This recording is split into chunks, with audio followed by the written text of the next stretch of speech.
Assalamualaikum warahmatullahi wabarakatuh.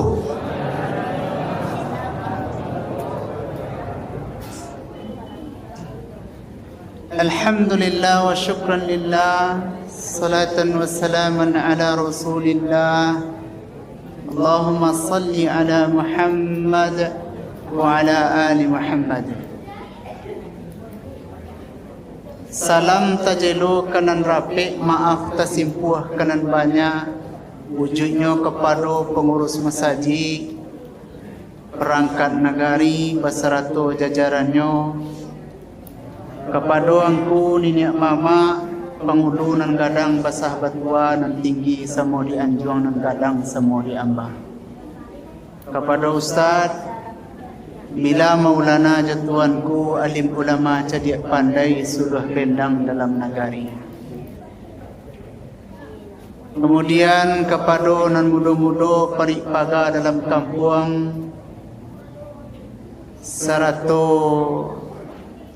bundokan duang limpapeh rumah nan gadang, kasih tu salam penghormatan ambo tujukan.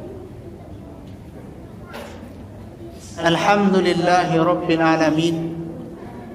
Bersyukur kita kepada Allah Rabbul Alamin. Al-Imam Hasan Al-Basri ketika beliau mengucapkan kata Alhamdulillahi Rabbil Alamin, seakan-akan beliau tidak sanggup melafazkan kalimat itu. Beliau menangis sehingga jatuh pingsan. Karena sering berbuat seperti itu, setelah siuman muridnya bertanya, "Syekh, kenapa setiap kali engkau melafazkan kalimat Alhamdulillah dan setiap kali berderai air matamu?" Apa kata beliau? Aku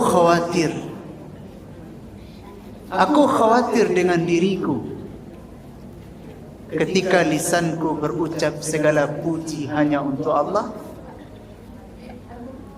akan tetapi diriku juga ingin disanjung oleh manusia.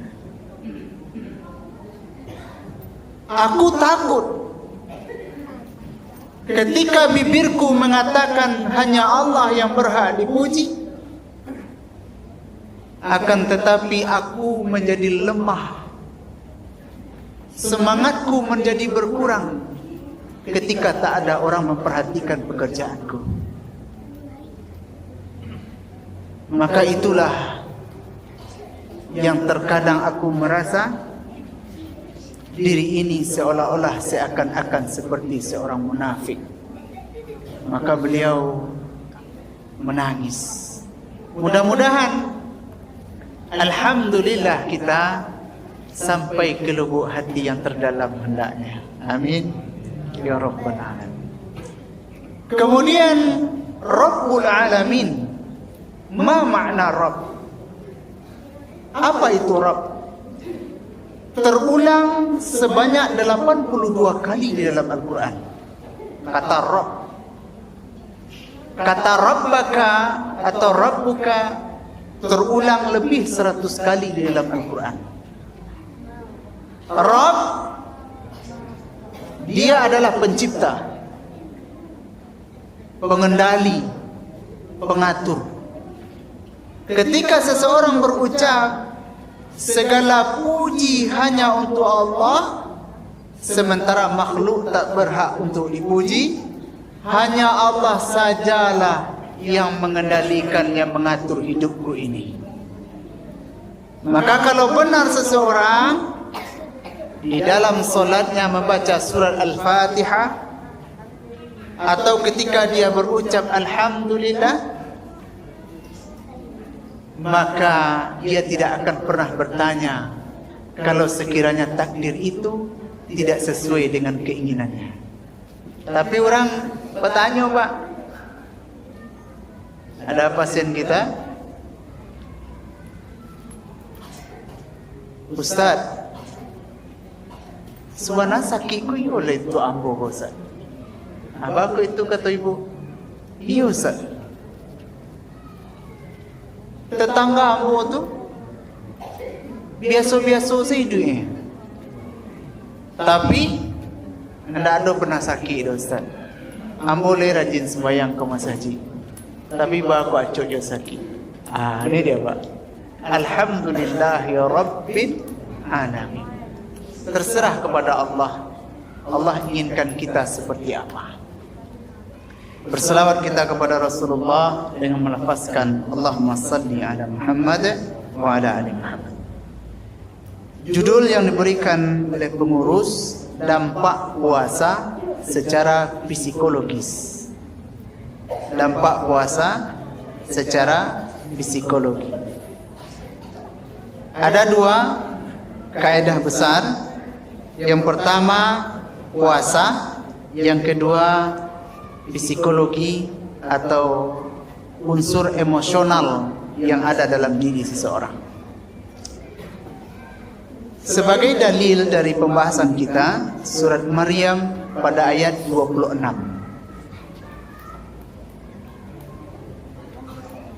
Surat Maryam pada ayat ke-26. أعوذ بالله من الشيطان الرجيم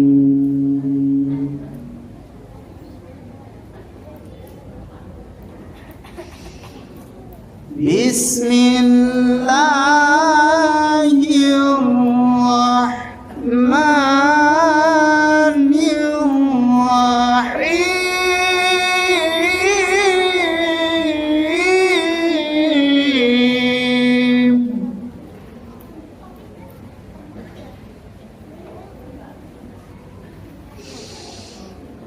فكلي واشربي وقري عينا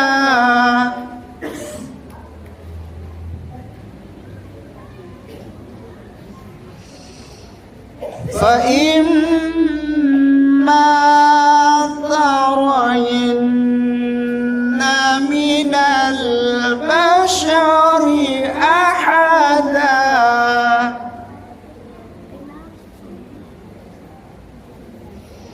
فقولي إني نذرت للرحمن صوما فلن أكلم اليوم إنسيا صدق الله العظيم فكلي واشربي makanlah, minumlah, wa qarri 'aina, berbahagialah. Wa imma tarayinna minal bashari ahada, kalau ada orang yang datang nanti, kata Allah, ada orang datang, faquli, katakanlah, inni nazartu lirrahmani sauman, katakan kepada dia bahwa aku bernazar kepada Tuhanku dengan cara berpuasa.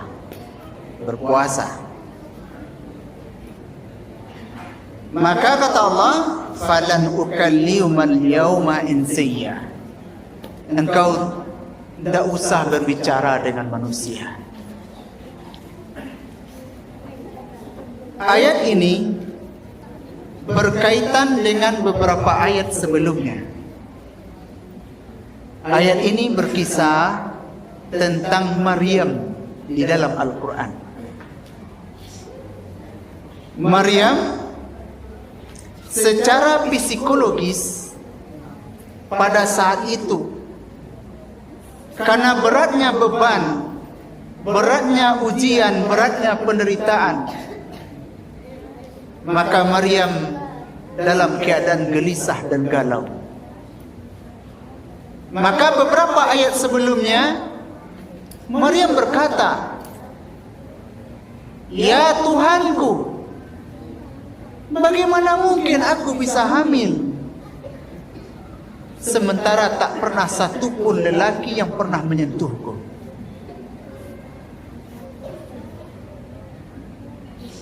Batabu, tak pernah disentuh oleh seorang laki-laki manapun. Akan tetapi Allah berkata, kun fayakun. Jadilah, maka terjadilah. Allah tiupkan ruh ke dalam rahimnya Maryam. Apa yang terjadi? Bergejolak emosionalnya, tak terkendali. Di satu sisi dia mempertanyakan kepada Allah Subhanahu wa ta'ala apa yang telah terjadi kepada dirinya. Ibu bisa bayangkan, ada orang tanpa ada pasangan, kemudian dia hamil. Maka ketika itu rata-rata orang mulai tidak suka kepadanya. Allahumma nasaka sayyiban. Tidak suka. Maka beliau tersisih. Dan bahkan beberapa keluarganya sendiri tidak mempedulikan dirinya. Tapi kok yang hamil kok Maryam yang ada dalam Al-Quran ya Bu ya. Jadi kok ada aja orang yang hamil tanpa bapak, atau Maryam kawir, ya, Maryam palsu. Tapi kok yang ada dalam Al-Quran, yang beliau berat menghadapi beberapa penderitaan, ujian, kesusahan.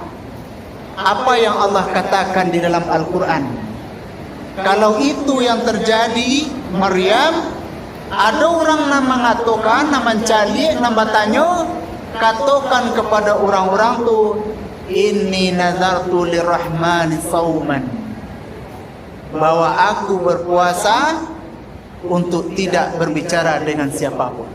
Ini pelajaran yang pertama yang dapat kita ambil, bahwa dalil ini berkaitan dengan cobaan, ujian yang Allah timpakan kepada Maryam, kegundah-gulanahannya sehingga beliau tersisih dalam keadaan hamil besar. Beliau dalam keadaan kelaparan. Pada ayat ke-25, dalam keadaan kelaparan, kehausan. Kata Allah, Maryam, goyangkanlah pohon kurma itu. Bah, kira-kira tu Pak, dalam keadaan hamil gadang, awak kelaparan, kehausan Pak. Seolah-olah di dalam dalil ini tidak beberapa orang yang memperhatikan dirinya. Seolah-olah di dalam dalil ini dia tersisih Pak, karena tabayang dewa perasaannya. Disuruh oleh Allah menggoyang pohon kurma sehingga jatuh, kemudian makan di situ. Maka kata Allah di ayat 26 ini, ya Maryam fakuli washrabi, makanlah buah kurma itu, minumlah dari situ. Berbahagialah wahai Maryam, berbahagialah. Kenapa? Karena yang engkau lahirkan bukan sembarangan orang, dia adalah Nabi. Engkau tidak usah berbicara, biarkan nanti dia yang menjelaskan siapa dirinya. Makanya di antara mukjizatnya Nabi Isa, kecil dia sudah menjelaskan siapa dirinya. Kalau Maryam kini melayan, disuruh anaknya ngecek, pasti nangis itunya. Tidak bisa menjalian sia dirinya dah Pak. Pelajaran yang kedua di dalam ayat ini, Allah menyebutkan substansi maknanya manusia, tetapi dilafazkan dengan kosakata yang berbeda. Jadi Pak, yang pertama Allah sebut fa imma tarayinna minal bashari ahada. Jika engkau melihat manusia, seseorang, maka katakan kepadanya. Allah sebut manusia di dalam ayatku dengan kata al-bashar. Jadi al-bashar terulang 36 kali di dalam Al-Quran. 36 kali. Di antara ayat itu, Qul innama ana basyarum mislukum. Katakanlah hai Muhammad kepada manusia, kepada orang-orang, bahwa engkau adalah al-bashar, semisal dengan mereka. Apa al-bashar? Allah menyebutkan nama manusia dalam bentuk berfisik, berwajah. Jadi kalau kita tarik arti ayat tadi, wahai Maryam, jika ada orang yang datang yang jelas orangnya, itu kira-kira jelas orangnya, maka katakan kepadanya bahwa engkau sedang berpuasa. Yang kedua, Allah sebutkan di dalam ayat ini artinya manusia, tetapi dengan sebutan insiya. Falan ukallimal yauma insiya, atau al-insan. Al-insan ini terulang di dalam Al-Quran sebanyak 73 kali. Allah menyebutkan kata al-insan, kalau ya al-bashar, manusia dalam bentuk fisiknya yang nampak. Kalau al-insan, manusia dalam bentuk ruhiyah atau rohaniyah. Makanya kalau kita lihat secara mendalam pengertian ayat di atas tadi, kalau sekiranya nampak jelas orangnya olehmu dan dia bertanya begini begitu, katakan kepadanya berpuasa, engkau jangan berbicara kepadanya, seolah-olah supaya terjaga perasaanmu. Hebat. Hebatnya Al-Quran ini hebat, Pak.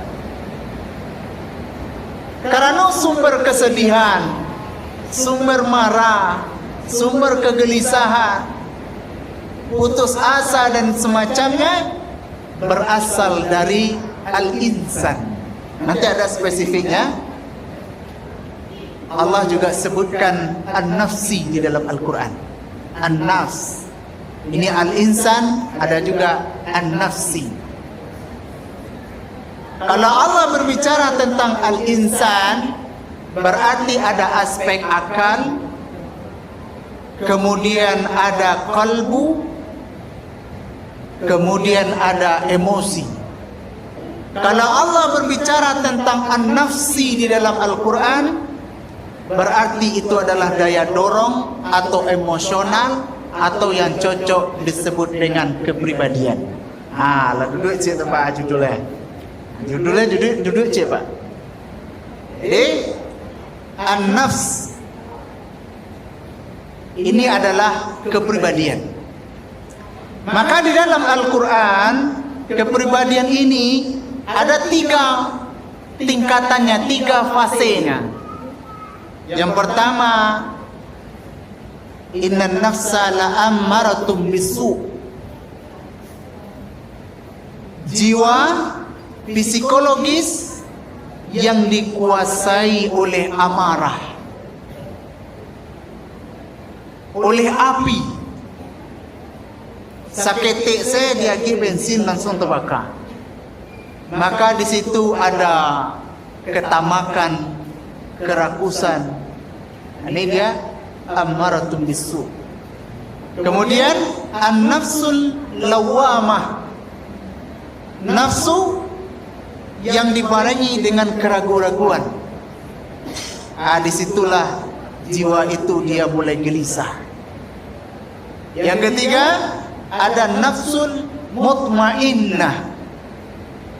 Inilah nafsu yang dipuji oleh Allah Subhanahu wa taala di dalam Al-Qur'an. Ya ayyatuhan nafsul mutmainnah irji'i ila rabbiki radiyatan mardiyah fadkhuli fi ibadi wadkhuli jannati.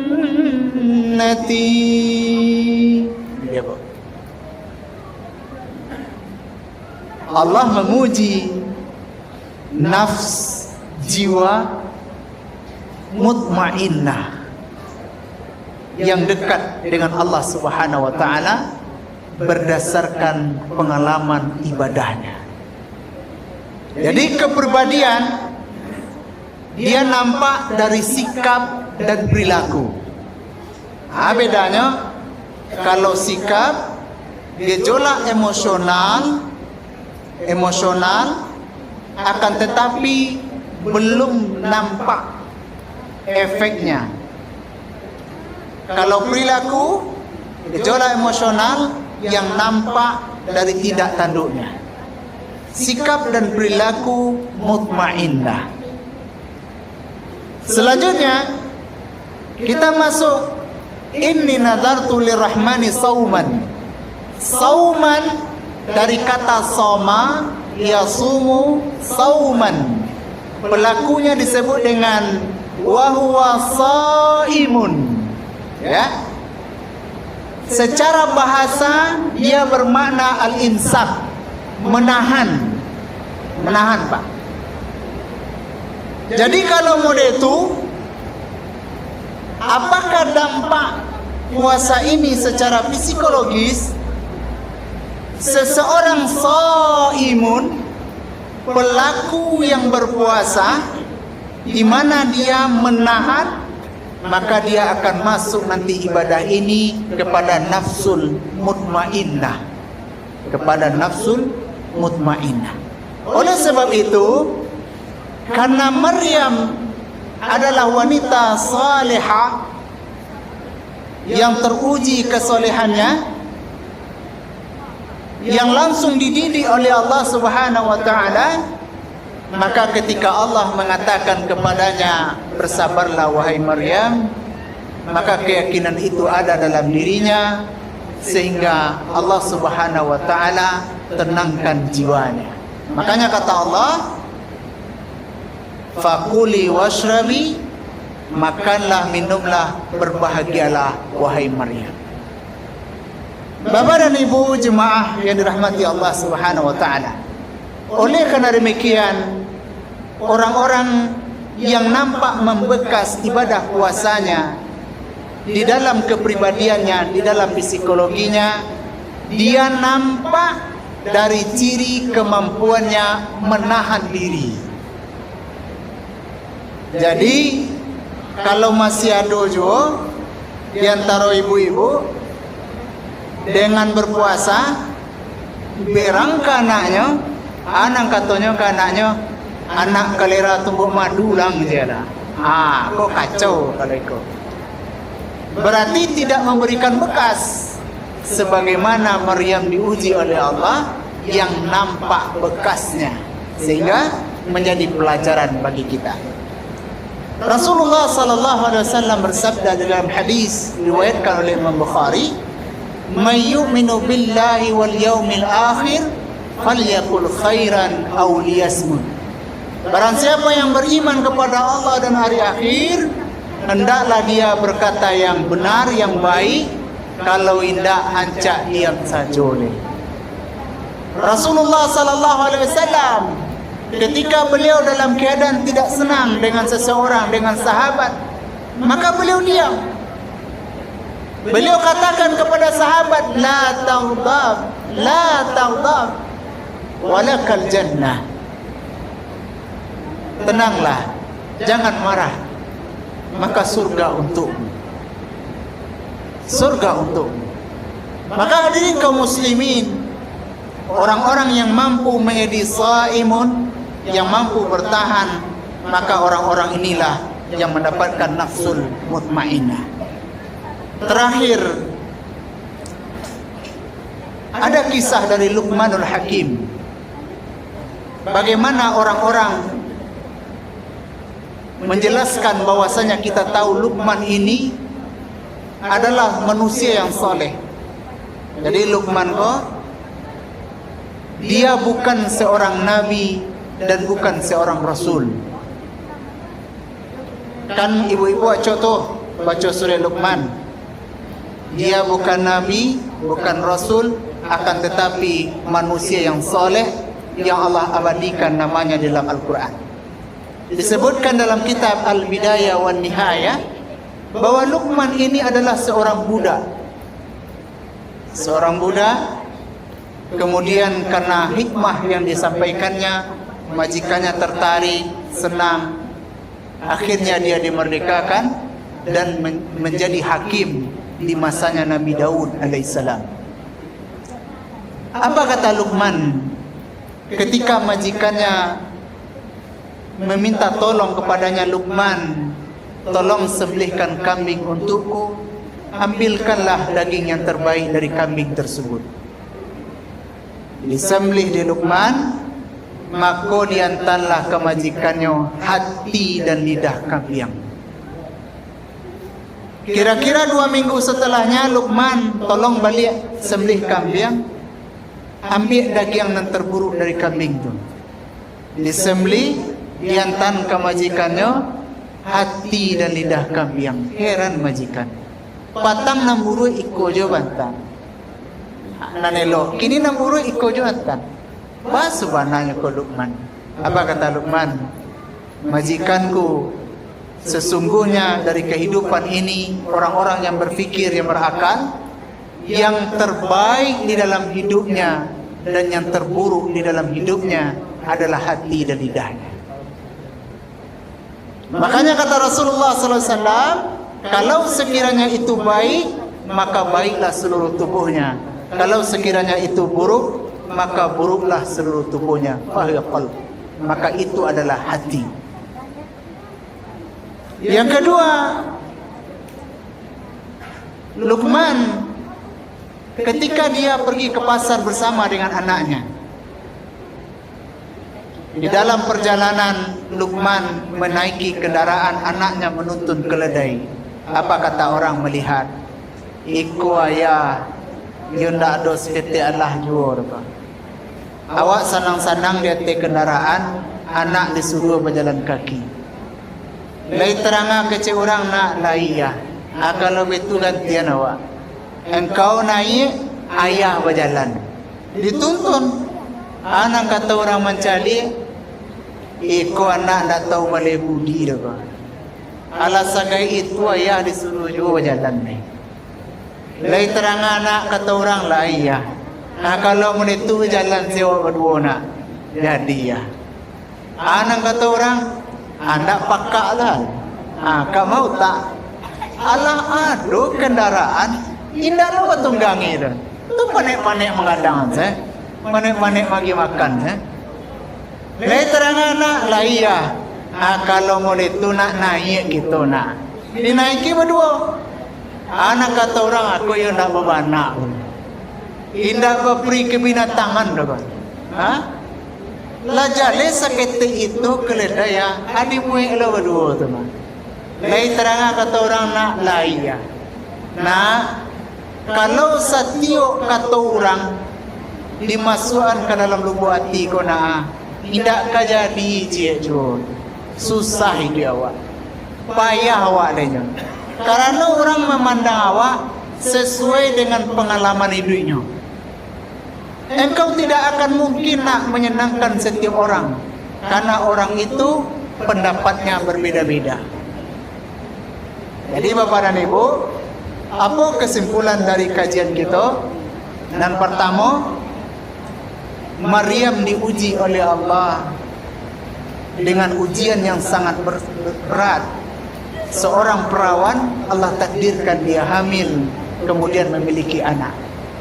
Yang kedua, Allah menyebutkan manusia di dalam Al-Quran berbagai macam bentuk sebutan sesuai dengan makna yang Allah sampaikan di ayat tersebut. Maka di antara sebutan itu Allah katakan kita adalah an-nafsi. Maka nafsu itu terbagi atas tiga. Ada amara, ada lawama, ada mutmainah.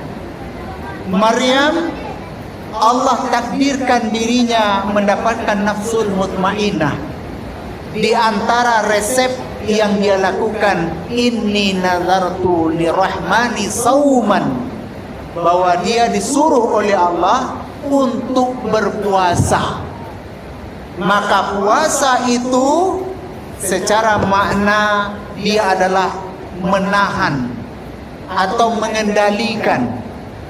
Maka kalau ada orang berpuasa, semestinya sosoknya seperti Maryam yang sedang diuji oleh Allah dengan musibah. Maka sebagai contoh di lapangan, atirulah Ba'abana Luqman dalam memberikan hikmah. Ketika kita memiliki hati dan lisan, maka pandai-pandailah kita menjaga agar selamat saudara kita dari lisan dan hati kita. Kalau sekiranya awak nantakanai dari orang lain, itu nasauman tadi, mengendalikan diri tadi. Karena tidak mungkin awak menarimu setiap kata orang, rusak badan awak. Sebab orang ini tidak adil. Banda adilnya Bapak dan Ibu. Rancak rumah kawan, rumah tetangga, batingke, otonya bakile, anan katonan sebelah, tantui, yona. Udah mau itu. Acali laga setahun dari tibo ke PK. Ada tangko. Nebo ya. Kalau sekiranya biasa-biasa saja hidupnya, anak kata tetangga, ala 25 tahun menikah, anak saya nak dapat di sana ni. Anak saya banyak, rumah nak tapai lo anda. Bedo pak. Oleh sebab itu, sauman atau saimun, kita mampu mengendalikan, menahan diri kita agar tidak terpengaruh dengan banyaknya ocehan orang lain. Baik Bapak dan Ibu, mudah-mudahan kajian kita ini bermanfaat. Kita tutup dengan doa kifaratul majlis. Subhanakallahumma bihamdika, asyhadu an la ilaha illa anta, nastaghfiruka wa atubu ilaik. Walhamdulillahirabbil alamin. Assalamualaikum warahmatullahi wabarakatuh.